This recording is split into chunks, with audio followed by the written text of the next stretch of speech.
Owen Kendler, who is Chief of the Media, Entertainment, and Professional Services section at the Antitrust Division, to share some remarks to open day 2 of the workshop. Owen? Thank you, Karina, and thank you everyone for returning for the second day of our workshop. So as many of you know, over the years, the division has reviewed the ASCAP and BMI decrees from time to time and has modified the decrees with the goal of increasing competition to the benefit of the industry's various stakeholders, whether users, publishers, composers, songwriters, and even the PROs themselves. That is because the division's mission is to promote economic competition in a manner that protects economic freedom and opportunity.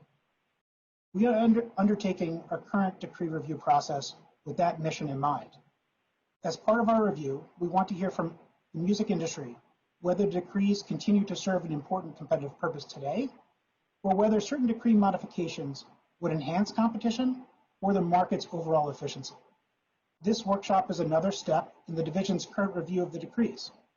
For the division, the workshop provides a discussion and debate for us, especially between industry players, and that discussion debate really highlights key issues for us. Yesterday, we began with a series of speeches. The CEOs of ASCAP and BMI discussed why collective licensing is essential for writers, composers, publishers, and even the music users. They explained why ASCAP and BMI see the need to update their decrees and summarize their skinny decree proposal that centers on 4 core principles. Now, hopefully I'm going to get them right. They are: 1, non-exclusivity of licensing rights; 2, the retention of the rate core process; 3, the retention of the current forms of public performance licenses; and finally, automatic access for new users to their catalogs. We also heard from Michelle Lewis on behalf of SONA. She provided a songwriter's perspective on the decrees and the need to keep in mind that songwriters and composers are central to the entire music industry. We also have the privilege to hear from 2 songwriters themselves. Leanne Rimes and Pharrell joined us. They also reminded us that without songwriters, there would be no music. And today, kind of cheesy, but I'm a boy from Jersey, exit 135. So, I'm excited to hear from a Central Jersey rock star. John Bon Jovi is coming up next. I know you're all really here for that anyway. We also heard a speech from David Israelite on behalf of the NMPA. He represents publishers. The publishers are arguing for modifications not included in the PRO's 4 core modification proposals, in particular, selective withdrawal. David explained why the publishing community wants the ability to selectively withdraw their rights from ASCAP and BMI so that they may directly license major digital streaming services. And we also heard a word of caution from Senator Gordon Smith on behalf of the National Association of Broadcasters. He detailed how the decrees have effectively prevented significant harm to licensees and enabled broadcast TV and radio stations across the country to perform works without fearing public performance infringement claims.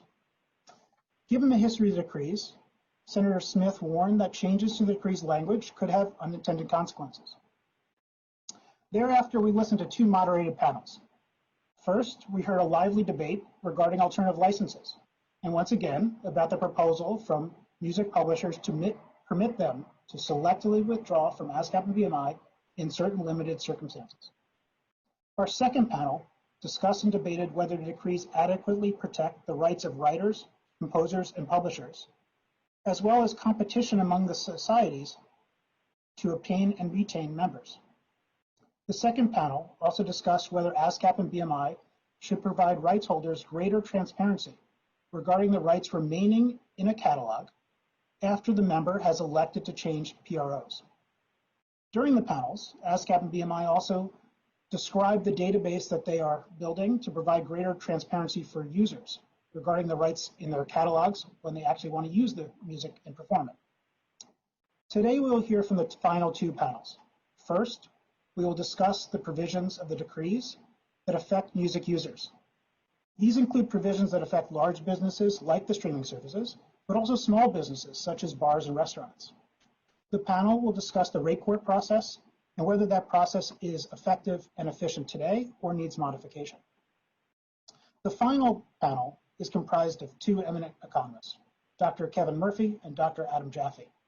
Each have significant experience with the economics of music performance rights and these consent decrees. They will discuss whether decrees promote or impede competition amongst the performing rights organizations and the likely effects of modifying the decrees centered around the four core principles proposed by ASCAP and BMI. Now, it should be a great day of discussion. I want to thank you all for joining and for joining this important workshop.